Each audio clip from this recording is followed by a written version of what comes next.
Bonjour, on se retrouve pour la 5e vidéo de notre défi timbré, donc 5e créa, un petit peu différente des autres.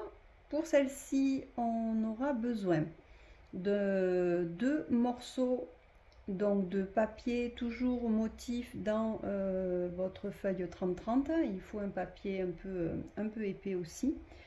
Donc il faudra 2 morceaux qui fait 9 par 12. Donc 9 par 12 deux fois. Et ensuite, il faudrait un papier un peu différent, papier à rayures ou papier quadrillé, comme une copie d'école. Donc il fera 7 sur 10. Alors 7 sur 10, ou alors vous le doublez, parce que des fois c'est un peu trop fin. Donc ça peut être 10 sur 14, et vous la pliez en deux pour la rendre un peu plus épaisse. Voilà. Donc moi, j'ai découpé ici 2 morceaux de 9 par 12. 9 par 12. Et ici, j'avais une copie qui fait 7 par 10. Alors j'ai coupé le morceau 2 fois et je les ai collés ensemble pour que ce soit un peu plus rigide. Voilà. Alors, la première étape, ça va être de coller ces 2 morceaux bord à bord ensemble. Il va falloir bien faire jointer bord à bord ces 2 morceaux. Et alors moi j'ai mis du double face. Si vous utilisez de la colle, il faut vraiment très peu de colle et uniquement sur les bords. Il ne faut pas coller l'intérieur du papier. Donc vraiment uniquement les bords. Moi j'utilise du double face. Et si vous utilisez comme moi du double face, essayez de vous mettre le plus en bordure possible de votre papier. Et le plus droit possible également.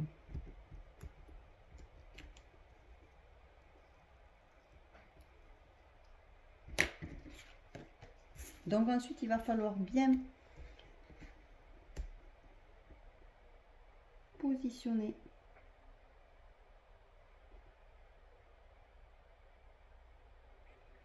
vos 2 papiers bien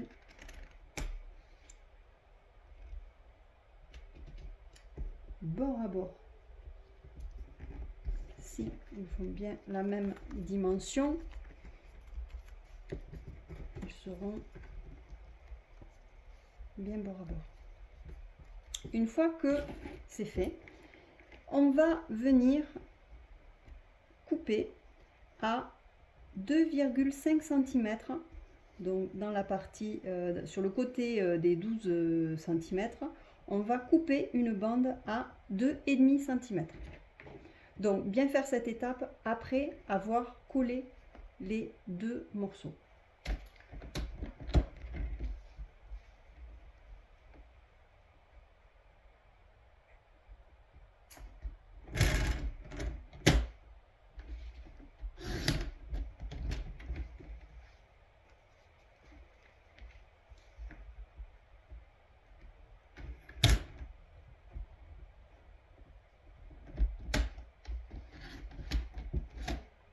N'hésitez pas à passer 2 fois ou 3 même avec votre massicot parce qu'il y a plusieurs épaisseurs, plus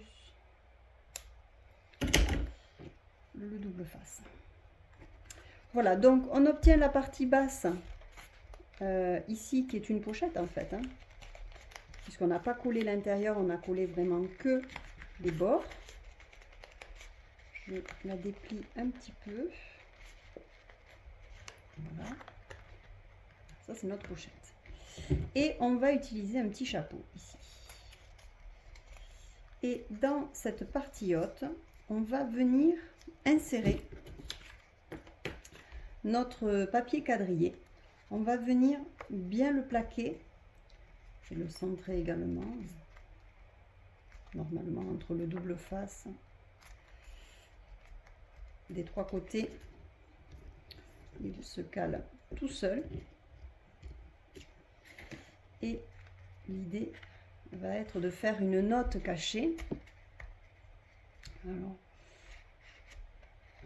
est-ce que je suis du bon côté? Oui, je suis du bon côté. L'idée est vraiment de cacher notre note à l'intérieur de la pochette. Alors, pour fixer tout ça, on va coller ici, pour pas que ça bouge. On va coller le haut de notre papier quadrillé à notre chapeau. Donc, on essaie de bien le caler entre le double face. Alors, le double face que j'utilise, c'est du 0,5 cm. Voilà. Si jamais ça peut vous donner un repère.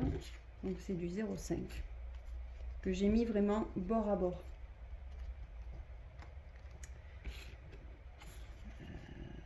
Est-ce que je suis sur le bon côté? Toujours, oui, je pense. Donc voilà. Une fois que c'est collé, j'insère ici ma petite note et on ne la voit plus. Alors, à vous après de faire la déco. Là, je l'ai un petit peu... j'ai forcé un petit peu l'ouverture pour pouvoir bien l'assembler.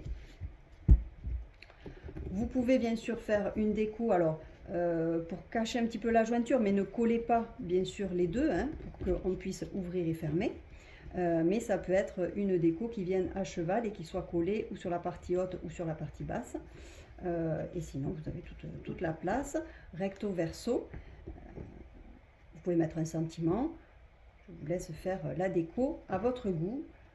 L'idée est que nous avons une note cachée à l'intérieur et vous pourrez bien évidemment écrire un petit mot sur votre note cachée.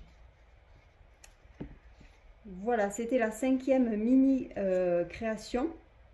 Il nous reste une création à faire qui sera un petit peu plus conséquente, on va dire. J'espère qu'elle vous plaira également. J'espère que ce défi vous plaît et je vous retrouve très vite. Bon scrap!